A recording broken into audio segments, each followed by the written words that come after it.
Hello વિદ્યાર્થી મિત્રો, આપ સૌનું આપણી આ યુટ્યુબ ચેનલ પર હાર્દિક સ્વાગત છે. આજે હું લઈને આવી છું ધોરણ 11 વિષય ભૂગોળ પાઠ 2 પૃથ્વીનો ઉદ્ભવ અને ઉત્ક્રાંતિમાં સ્વાધ્યાયનું સંપૂર્ણ સોલ્યુશન. તો ચાલો આપણે આગળ વધીએ. પરંતુ તે પહેલાં જો તમે આપણી આ યુટ્યુબ ચેનલને લાઇક, શેર અને સબસ્ક્રાઇબ ન કરી હોય તો જરૂરથી કરજો. પ્રશ્ન 1. નીચેના પ્રશ્નોના સવિસ્તાર જવાબ આપો. પહેલો પ્રશ્ન, પૃથ્વીની ઉત્પત્તિ સમજાવતા ભરતીવાદની ચર્ચા કરો. પૃથ્વીની ઉત્પત્તિ સમજાવતા ભરતીવાદની ચર્ચા નીચે મુજબ આપેલી છે. ઇંગ્લેન્ડના ભૂગોળવિદો સર જેમ્સ જીન્સ તથા જેફરીઝે સૌપરિવારની ઉત્પત્તિ માટે 1919માં ભરતી ઉત્કલ્પના રજૂ કરી હતી. આ ઉત્કલ્પના પ્રમાણે વિશાળકાય વાયુપિંડ ધરાવતા આદિ સૂર્યની નજીકમાંથી એક પ્રવાસી તારો પસાર થયો. આ પ્રવાસી તારો સૂર્ય કરતાં કદમાં મોટો હતો, તેથી તેનું ગુરુત્વાકર્ષણ બળ પણ વધુ હતું. આ પ્રવાસી તારાના ગુરુત્વાકર્ષણ બળને કારણે સૂર્યની સપાટી પર વાયુવીય ભરતી આવી. સિગાર કે ચીરૂટ આકારનો વાયુવીય જથ્થો પ્રવાસી તારા તરફ આકર્ષાયો અને તે સૂર્યમાંથી છૂટો પડી ગયો. સૂર્યમાંથી છૂટા પડેલા ભાગને સૂર્યના ગુરુત્વાકર્ષણ બળને કારણે ધરીભ્રમણ અને પરિક્રમણ ગતિ પ્રાપ્ત થઈ. સમય જતાં સિગાર આકારનો છૂટો પડેલો ભાગ ઠરવા લાગ્યો. સંકોચન પ્રક્રિયાને કારણે તેનું વિભાજન થયું. તેમાંથી ગ્રહો ઉદ્ભવ્યા. સૂર્ય અને ગ્રહો વચ્ચે પણ આ જ પ્રક્રિયાનું પુનરાવર્તન થતાં ઉપગ્રહો બન્યા. આ ઉત્કલ્પના પ્રમાણે આપણા સૌર પરિવારનો ઉદ્ભવ થયો. બીજો પ્રશ્ન, નિહારિકાવાદ સમજાવો. નિહારિકાવાદની સમજ નીચે મુજબ મેળવીએ. જર્મન તત્વજ્ઞ ઇમેન્યુઅલ કાન્ટે 1755માં નિહારિકાવાદ ઉત્કલ્પના રજૂ કરી હતી. આ ઉત્કલ્પનાના પ્રમાણે અબજો વર્ષ પહેલાં અવકાશમાં ઠંડુ અને ગતિહીન વાયુવીય વાદળ અસ્તિત્વ ધરાવતું હતું. વાયુવીય વાદળમાં રહેલા વાયુઓના પારસ્પરિક ગુરુત્વાકર્ષણ બળના કારણે ભારે ઘર્ષણ થયું અને તે તૃપ્ત અને પોતાની કાલ્પનિક ધરી પર ફરતી નિહારિકામાં રૂપાંતર પામ્યું. કાન્ટની આ વિચારધારામાં ફ્રાન્સના ખગોળશાસ્ત્રી અને ગણિતજ્ઞ લાપ્લાસએ 1796માં સુધારો કર્યો. તેણે આરંભથી જ પરિક્રમણ કરતી ખૂબ જ તૃપ્ત નિહારિકાની કલ્પના રજૂ કરી. કેન્દ્ર ત્યાગી બળના કારણે નિહારિકાની સપાટી પરથી સમયાંતરે એક પછી એક વાયુવીય જથ્થો છૂટો પડી વલયાકારે અવકાશમાં ફેરવાયો. આ વાયુવીય પદાર્થોનો જથ્થો નિહારિકાના પોતાના ગુરુત્વાકર્ષણ બળને લીધે તેની આસપાસ ફરવા લાગ્યો. આ વાયુવીય પદાર્થોનું ધીમે ધીમે સંયોજન અને એકત્રીકરણ થવાના કારણે વલયાકાર વાયુવીય પદાર્થો ઘન ગોળાકારમાં પરિવર્તિત થયા, જે ગ્રહો તરીકે ઓળખાણ પામ્યા. ગ્રહોનું ઘનીકરણ થતાં પહેલાં આ સમગ્ર પ્રક્રિયાનું પછીથી પુનરાવર્તન થતાં ગ્રહોમાંથી ઉપગ્રહો બન્યા. મૂળ નિહારિકાનો બાકી રહેલો ભાગ તે સૂર્ય કહેવાયો. આ રીતે સૌર પરિવારનો ઉદ્ભવ કરોડો વર્ષ પહેલાં થયો. હવે પ્રશ્ન 3, પૃથ્વીની આંતરિક રચના વર્ણવો. પૃથ્વીની આંતરિક રચના નીચે મુજબ જોઈએ. પૃથ્વીની ઉત્પત્તિ થઈ ત્યારે તે અત્યંત ગરમ વાયુના ગોળા સ્વરૂપે હતી. સમયાંતરે તેનું ભૂકવચ ઠરીને ઘન બન્યું. હજુ તેના આંતરિક ભાગમાં કેન્દ્ર તરફ એ અત્યંત ગરમ સ્થિતિમાં છે. પૃથ્વીની સપાટીથી કેન્દ્ર સુધીના મુખ્ય 3 વિભાગો નીચે પ્રમાણે છે. પહેલું આપ્યું છે મૃદાવરણ. ઘનાવરણ પૃથ્વીની સપાટીથી લગભગ 35 થી 40 કિલોમીટર સુધી. ત્યારબાદ બીજું આપ્યું છે મિશ્રાવરણ.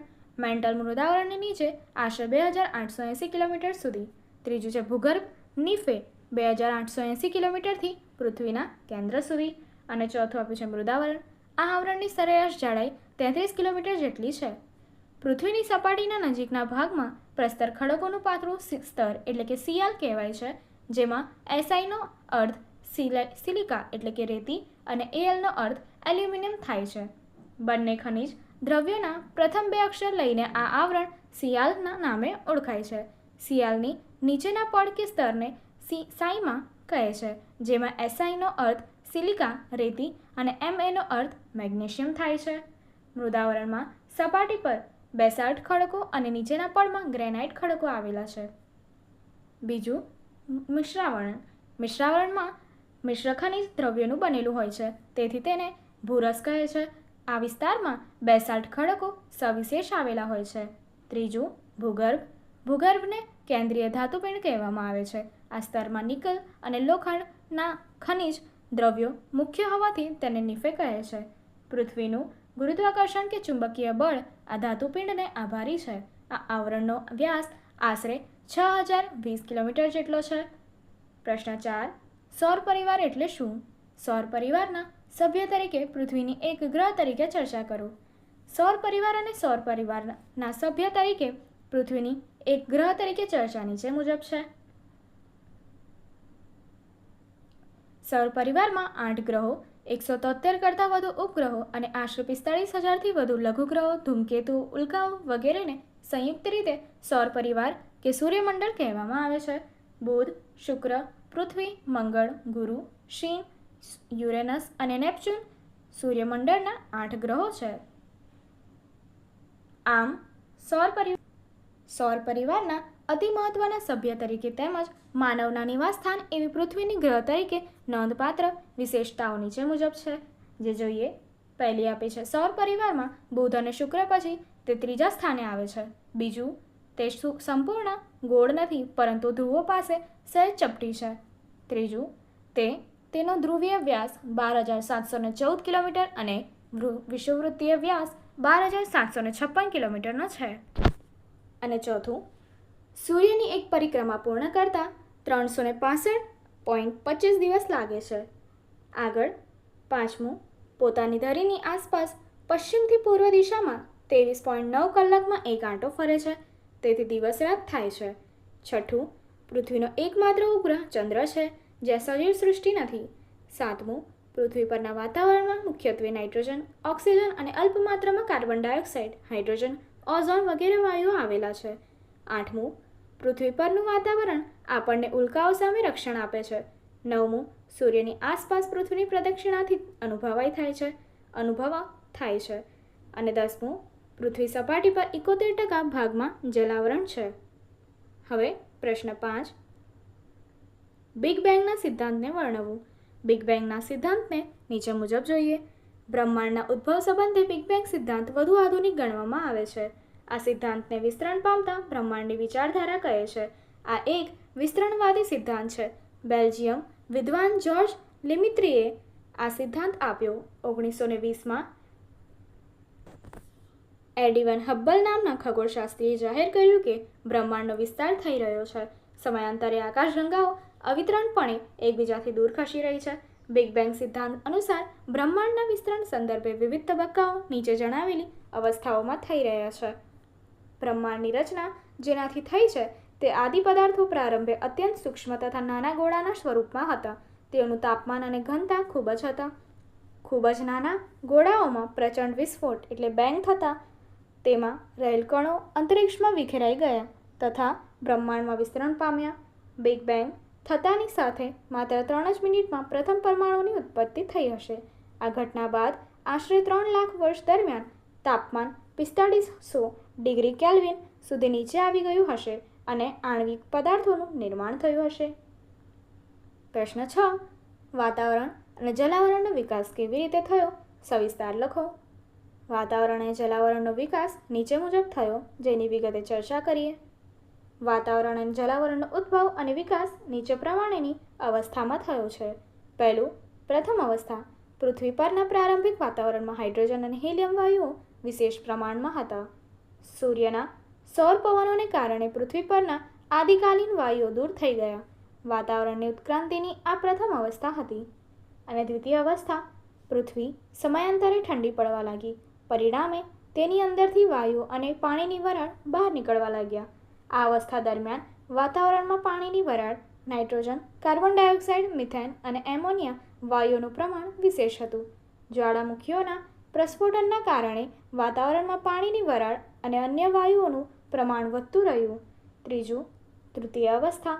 આ અવસ્થામાં પૃથ્વી ઠંડી પડવાના કારણે વરાળનું ઘનીભવન શક્ય બન્યું, જેથી વૃષ્ટિ થવા લાગી. વાતાવરણમાં રહેલો કાર્બન ડાયોક્સાઇડ વૃષ્ટિજળમાં ભળી જવાના કારણે પૃથ્વી પરનું તાપમાન ઘટવા લાગ્યું. પરિણામે મુશળધાર વરસાદ થવા લાગ્યો. પ્રશ્ન 2. નીચેના પ્રશ્નના મુદ્દાસર ઉત્તર આપો. પહેલો પ્રશ્ન. એક તારક ઉત્કલ્પના, ટૂંકમાં એમાં સમજાવવાની છે, ટૂંક નોંધ લખવાની છે. એક તારક ઉત્કલ્પના પ્રમાણે પૃથ્વીનો ઉદ્ભવ એક તારામાંથી થયો હોવાનું મનાય છે. એક તારક ઉત્કલ્પનામાં 2 મત પર આધારિત છે. પહેલું છે વાયુવીય રાશિ ઉત્કલ્પના. જર્મન તત્વજ્ઞ ઇમેન્યુઅલ કાન્ટના મત પ્રમાણે અવકાશમાં ઠંડુ અને ગતિહીન વાયુ વાદળ રહ્યું છે. વાયુ વાદળ વાયુકણોના પારસ્પરિક ગુરુત્વાકર્ષણ બળના કારણે એક ગરમ અને પોતાની કાલ્પનિક ધરી પર ફરતી નિહારિકામાં રૂપાંતર થયું છે. બીજું, નિહારિકા વાદળ ઉત્કલ્પના. ફ્રાન્સના ખગોળશાસ્ત્રી અને ગણિતજ્ઞ લાપ્લાસાએ કાન્ટની વાયુવીય રાશિ ઉત્કલ્પનામાં સુધારો સૂચવ્યો. તેના મત અનુસાર વાયુવીય અને ધ્રુવીય રાશિના આદિ પદાર્થમાં સૂર્ય અને ગ્રહોનો ઉદ્ભવ થયો છે. પ્રશ્ન 2. સૌર પરિવારના સભ્યો વિશે ટૂંકી માહિતી આપો. સૌર પરિવારના સભ્યો વિશે ટૂંકી માહિતી તમને અહીં નીચે આપેલી છે. સૌર પરિવારમાં 8 ગ્રહો, 173 કરતાં વધુ ઉપગ્રહો અને આશરે 45,000થી વધુ લઘુગ્રહો, ધૂમકેતુઓ, ઉલ્કાઓ વગેરેને સંયુક્ત રીતે સૌર પરિવાર કે સૂર્યમંડળ કહે છે. સૂર્ય સૌર પરિવારનો વડો છે. પહેલું આપીએ છીએ સૂર્ય. સૂર્ય મધ્યમ કદનો તારો છે જે સ્વયં પ્રકાશિત છે. તે પોતાના પરિવારના સભ્યોને પ્રકાશિત કરે છે. તે પૃથ્વીને જરૂરી ઉર્જા પૂરી પાડે છે. બીજું આપ્યું છે ધૂમકેતુઓ. વિશિષ્ટ આકાર અને દેખાવવાળા તથા લંબવૃત્તીય કક્ષામાં સૂર્યની આસપાસ ફરતા આકાશી પદાર્થોને ધૂમકેતુઓ અથવા પૂંછડીયા કહેવાય છે. આગળ, સૂર્યમંડળમાં કુલ 8 ગ્રહો છે. પહેલું આપ્યું છે બુધ. આ ગ્રહ કદમાં સૌથી નાનો અને સૂર્યની સૌથી નજીક છે. આ ગ્રહની સપાટી પર પર્વતો, ખીણો અને જ્વાળામુખી આવેલા છે. બીજું છે શુક્ર. તે સૌથી વધુ તેજસ્વી ગ્રહ છે. અહીં સૂર્યોદય પશ્ચિમમાં અને સૂર્યાસ્ત પૂર્વમાં થાય છે. ત્રીજું છે પૃથ્વી. સજીવ સૃષ્ટિ ધરાવતો એકમાત્ર ગ્રહ છે. તે સૂર્યની પ્રદક્ષિણા કરે છે. તેથી પૃથ્વી પર ઋતુચક્ર સર્જાય છે. વરસાદનું પાણી પૃથ્વી સપાટી પરના ઊંડા અને વિશાળ ગર્તાઓમાં એકઠું થવાને કારણે સાગરો અને મહાસાગરો રચાયા છે. પ્રકાશ સંશ્લેષણના કારણે વાતાવરણમાં ઓક્સિજનનું પ્રમાણ વધ્યું. મહાસાગરો ધીમે ધીમે ઓક્સિજનની સંતૃપ્ત બન્યા. વાતાવરણમાં ઓક્સિજન વાયુની માત્રા 200 કરોડ વર્ષ પહેલાં પ્રમાણસર બની. ચોથું આપ્યું છે મંગળ. તે નારંગી રંગનો નાનો, ઠંડો અને શુષ્ક ગ્રહ છે. પાંચમું ગુરુ. તે કદમાં સૌથી મોટો અને ઝડપી ધરીભ્રમણ ધરાવતો ગ્રહ છે. છઠ્ઠું શનિ. તે 3 વલયો ધરાવતો ગ્રહ છે. અને સાતમું યુરેનસ. વિલિયમ હર્શેલે 1781માં આ ગ્રહ 3 શોધ્યો હતો. આઠમું નેપચ્યુન. લીલો રંગ ધરાવતો આ ગ્રહ યુરેનસ કરતાં થોડોક મોટો છે.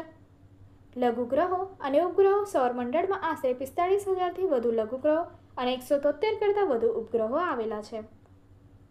પ્રશ્ન 3. યુગ્મ તારક અથવા દ્વૈતારક ઉત્કલ્પના લખો.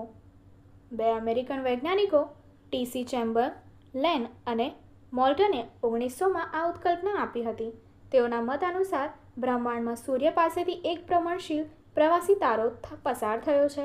આ તારાના ગુરુત્વાકર્ષણ બળના કારણે સૂર્ય સપાટીમાંથી કેટલાક પદાર્થો છૂટા પડી બ્રહ્માંડમાં દૂર સુદૂર વિખેરાઈ ગયા. આ છૂટા પડેલા ભાગ ગ્રહોમાં રૂપાંતરિત થઈ સૂર્યની આસપાસ ફરવા લાગ્યા. પ્રશ્ન 4. સૂર્ય વિશે ટૂંક નોંધ તૈયાર કરો. સૌર પરિવારનો વડો સૂર્ય સ્વયં પ્રકાશિત તથા મધ્યમ કદનો તારો છે, જેની કેટલીક નોંધપાત્ર બાબતો નીચે આપેલી છે. પહેલું, તેનો વ્યાસ 13,92,000 કિલોમીટર છે, જે પૃથ્વીના વ્યાસ કરતાં આશરે 109 ગણો વધુ છે. બીજું, તેનું ગુરુત્વાકર્ષણ બળ પૃથ્વીના ગુરુત્વાકર્ષણ બળ કરતાં 28 ગણું વધુ છે. ત્રીજું, તે ખૂબ જ ગરમ વાયુપિંડ છે. તેની સપાટીનું તાપમાન આશરે 6,000 ડિગ્રી સેલ્સિયસ છે. ચોથું, 12,000 અબજ ટન કોલસો બાળવાથી જેટલી ઉર્જા પેદા થાય છે તેટલી ઉર્જા સૂર્યમાંથી પ્રતિ સેકન્ડ પેદા થાય છે. પાંચમું, સૂર્યની સપાટી પર દેખાતા કાળા ધબ્બાને સૂર્યકલંકો કહે છે. છઠ્ઠું, સૂર્ય પૃથ્વીનો મુખ્ય ઉર્જા સ્ત્રોત છે. પૃથ્વી સૂર્યનો ગ્રહ છે. પ્રશ્ન 3. નીચેના પ્રશ્નોના સંક્ષિપ્તમાં ઉત્તર આપો. પહેલો પ્રશ્ન, ધૂમકેતુ એટલે શું? વિશિષ્ટ આકાર અને દેખાવવાળા તથા લંબવૃત્તીય કક્ષામાં સૂર્યની આસપાસ ફરતા અવકાશી એટલે કે આકાશી પદાર્થોને ધૂમકેતુઓ કહે છે. પૃથ્વી પરથી જોતા ધૂમકેતુ પ્રકાશિત પુચ્છભાગ ધરાવતો હોવાથી તેને પૂંછડીયા તારા તરીકે ઓળખવામાં આવે છે. હેલીનો ધૂમકેતુ સૌથી વધુ જાણીતો ધૂમકેતુ છે. બીજું આપ્યું છે આકાશગંગા. આકાશગંગા મિલ્કી વે એટલે શું? તારા વિશ્વ કે તારામંડળને આકાશગંગા કહે છે. આપણો સૂર્ય મદાકીની આકાશગંગાનો સભ્ય છે. આકાશગંગામાં ખૂબ જ મોટી સંખ્યામાં તારક સમૂહો આવેલા છે. ત્યારબાદ ત્રીજું, પાર્થિવ ગ્રહો કયા કયા છે? બુધ, શુક્ર, પૃથ્વી અને મંગળ પાર્થિવ ગ્રહો છે. ચોથું, જોવિયન ગ્રહો એટલે શું? જો ગ્રહો પૃથ્વી ગ્રહની કક્ષાની બહાર આવેલા છે, જે ગ્રહો પૃથ્વી કક્ષાની બહાર આવેલા છે તેમને જોવિયન ગ્રહો કહેવાય છે. ગુરુ, શનિ, યુરેનસ અને નેપચ્યુન બાહ્ય એટલે કે બહાર આવેલા ગ્રહો કહેવાય છે. પાંચમું, ટેરાફાર્મિંગ શું છે? નાસાના વૈજ્ઞાનિકોએ મંગળની કાયાપલટ કરવાની યોજના વિચારી છે અને તેને ટેરાફાર્મિંગ કહે છે. ટેરા એટલે પૃથ્વી. કોઈપણ અન્ય ગ્રહનું પ્રતિકૂળ વાતાવરણ ધરમૂળથી બદલી તેને પૃથ્વી જેવો ગ્રહ બનાવવાની યોજનાને ટેરાફાર્મિંગ કહે છે. પ્રશ્ન 6. પૃથ્વીની ઉત્પત્તિ સમજાવતા સિદ્ધાંતો કયા કયા છે? એક તારક ઉત્કલ્પના, દ્વિતારક અથવા યુગ્મ તારક ઉત્કલ્પના, વાયવ્ય અને ધૂલી વાદળો પર આધારિત સિદ્ધાંત, નિહારિકા ઉત્કલ્પના, ભરતી ઉત્કલ્પના વગેરે પૃથ્વીની ઉત્પત્તિ સમજાવતા સિદ્ધાંતો છે. પ્રશ્ન 4. નીચેના પ્રશ્નોના ઉત્તર 1 કે 2 વાક્યમાં આપો. પહેલું, સૌથી તેજસ્વી અને સુંદર ગ્રહ કયો છે? જવાબ, શુક્ર સૌથી તેજસ્વી અને સુંદર ગ્રહ છે.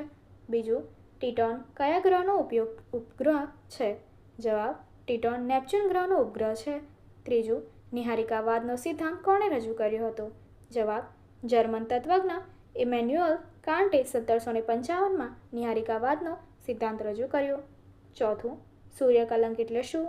સૂર્યની સપાટી એટલે કે ફોટોસ્ફિયર પર દેખાતા કાળા ધબ્બાને સૂર્યકલંક સનસ્પોટ કહે છે. પાંચમું, નિહારિકા એટલે શું? અવકાશમાં તારાના ઝુંડની વચ્ચે કાળા ધોળા વાદળો દેખાય છે, જેને નિહારિકા કહે છે. છઠ્ઠું, નિહારિકા વાદળ ઉત્કલ્પના કોણે આપી? જવાબ, નિહારિકા વાદળ ઉત્કલ્પના 1796માં ફ્રાન્સના લાપ્લાસાએ આપી હતી. સાતમું, આંતરતારાકીય ફૂલી વાદળની ઉત્કલ્પના કોણે આપી? જવાબ, રશિયન વિચારક ઓટો શ્મિડે 1943માં આંતરતારાકીય ધૂલી વાદળની ઉત્કલ્પના આપી. પ્રશ્ન 5. નીચેના પ્રશ્નો માટે આપેલા વિકલ્પમાંથી સાચો વિકલ્પ પસંદ કરીને લખવાનો છે. પહેલું, કયો ગ્રહ સૌથી વધુ તેજસ્વી ગ્રહ છે? જવાબ આપ્યો છે બી, શુક્ર. ત્યારબાદ સૌર પરિવારના ઉપગ્રહોની કુલ સંખ્યા કેટલી છે? જવાબ છે એ 173. ત્રીજું, શનિના ઉપગ્રહનું નામ પૈકી કયું છે? જવાબ આપ્યો છે એ, ટાઇટન. ચોથું, બિગ બેંગનો સિદ્ધાંત આપનાર કોણ છે? જવાબ છે એ, લિમેત્રે. આગળની એક્ટિવિટી જોવા માટે તમારે અહીં જોવાનું રહેશે. પાંચમું, નિહારિકા વાદળ સિદ્ધાંત રજૂ કરનાર કોણ હતા? જવાબ આપ્યો છે બી, વાયજાસ્કર. આગળની એક્ટિવિટી જોવા માટે અહીં આપેલી એન્ડ સ્ક્રીન પર ક્લિક કરો. Thank you.